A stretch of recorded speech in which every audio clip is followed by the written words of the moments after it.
यही किताब आपकी भाग्य है।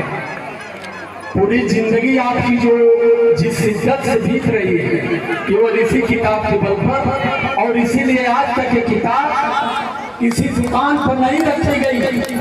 रामायण महाभारत गीता हर दुकानों पर मिल जाएगी, लेकिन ये किसी दुकान पर नहीं मिलेगी, क्योंकि इसमें सबको बहुजन समाज 85 मूल्य वाले का भाग इसमें लिखा हुआ है। और आज तक इस किताब को कभी लोगों ने समाज में उतरने भी नहीं दिया। मैं बहुत बहुत धन्यवाद करता हूँ अपने विद्वान साथी आप सभी लोगों के बीच में। बहुत लंबी चौड़ी बात न करके थोड़ी बात मैं करूंगा, और थोड़ी बात करने के बाद मुझे पूर्ण भरोसा है कि आप जान जाएंगे कि हम कहाँ थे, कहाँ हैं, और कहाँ थे तो किसके बल पर हैं, और यहाँ हैं तो किसके बल पर हैं। सादर जय भीम, एक बार जोरदार नारा लगाइए, भगवान बुद्ध की करुणा हो, भगवान बुद्ध की करुणा हो, बाबा साहब अमर रहे, बाबा साहब अमर रहे, राम साहब अमर रहे, मायावती बहन जिंदाबाद, जन समाज जिंदाबाद, जिंदाबाद। और बहुत धन्यवाद।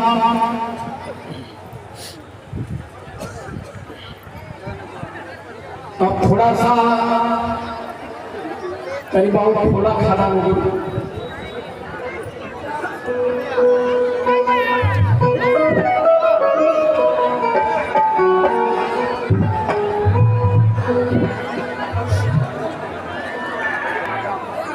करुणा के सागर तथागत बुद्ध को नमन करते हुए नारियों को सम्मान, भारत को संविधान, गांधी को प्राणदान, कस्तूरबा को सिंदूर दान, और इस देश में 85 मूल्यवासियों को स्वाभिमान का जीवन देने वाले विश्व रत्न बोध बाबा साहब अम्बेडकर के चरणों में नमन करता हूँ। 6500 जातियों में बटा इस बहुजन समाज को एक करके बहुजन समाज का नाम देने वाले महामना माननीय कांशीराम साहब जिनका आज पर निर्माण चल रहा है, मैं उनकी चरणों में नमन करते हुए एक चीज आपके बीच में रखना चाहता हूं मित्रों, कि आज तक हमारे लोग बहुजन समाज का मतलब ही नहीं समझ पाए। बहुजन का मतलब क्या होता है? हमारे लोग बार बार कहते हैं कि बहुजन का मतलब ये कौन दल का हमारे कौन बिरादर हमारे, अरे बहुजन समाज का।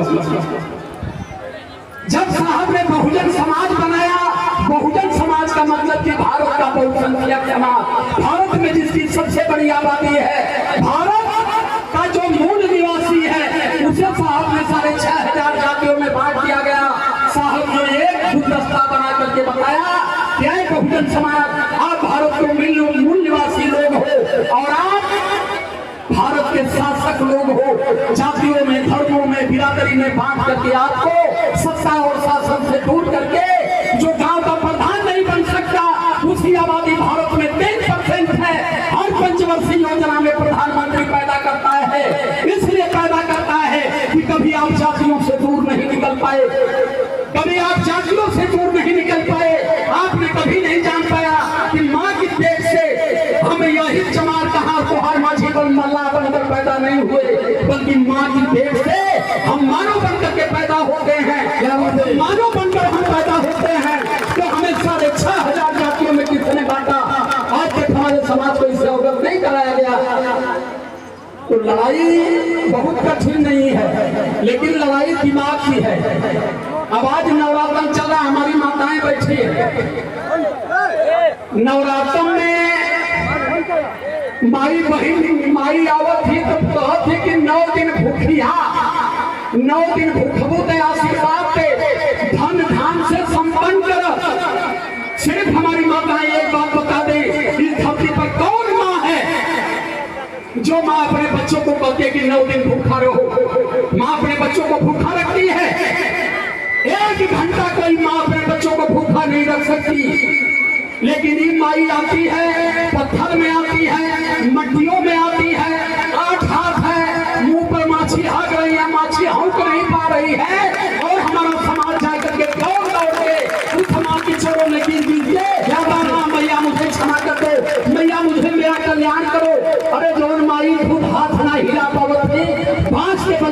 रही है, वो माँ आपका क्या कल्याण करेगी। क्या बात है। अगर आपका कोई कर सकता है तो आप ध्यान दीजिए माता सावित्रीबाई फुले के बलिदान को, माता फातिमा शेख के बलिदान को, माता रमा के बलिदान को। 4 बच्चों की बलि चढ़ा दिया, लेकिन बाबा साहब अम्बेडकर को कभी उन्होंने कमजोर नहीं होने दिया।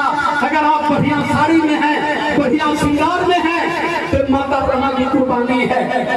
4 बच्चे मर गए, लेकिन बाबा साहब अम्बेडकर की विचारधारा को माता रमा ने कभी कमजोर होने नहीं दिया। माता रमा के लिए करिए, माता रमा के लिए भूखिए, माता सावित्रीबाई फुले के लिए भूखिए। जो माता सावित्रीबाई फुले भले जीवन में नई शादी होकर के आई थी, लेकिन इस देश में बेटियों को शिक्षित करने के लिए घर द्वार परिवार सबका उन्होंने त्याग किया, तब जाकर के आपको शिक्षा का अधिकार मिला।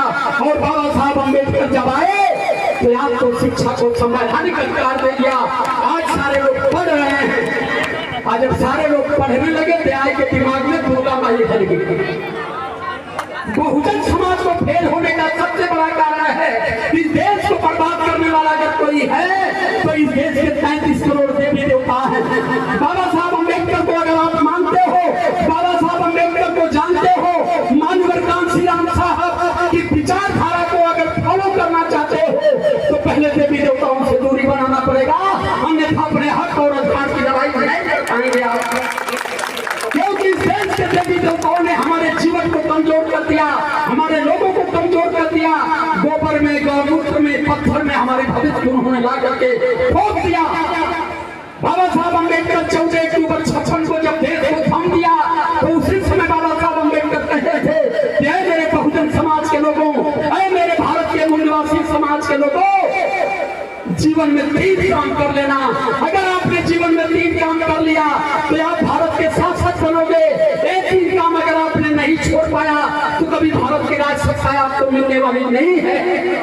आज तक मैं जानता हूं कि हमारा समाज इन बातों को नहीं समझ पाया।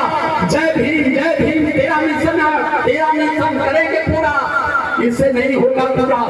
बाबा साहब का मिशन अगर पूरा करना है तो सिर्फ बाबा साहब की 3 बातों को ध्यान में रख लो।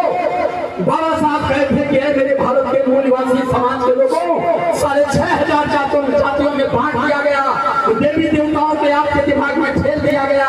3 काम तोड़ कर लेना, मंदिर की मूर्तियों से मुक्ति खोजना बंद कर देना, ब्राह्मण को घर में बुला करके झूठ नारायण सत्यनारायण की कथा बंद करा देना, और ब्राह्मण के पत्रे से अपने भविष्य का निर्माण करवाना बंद कर देना। तुम भारत के साथ बनोगे।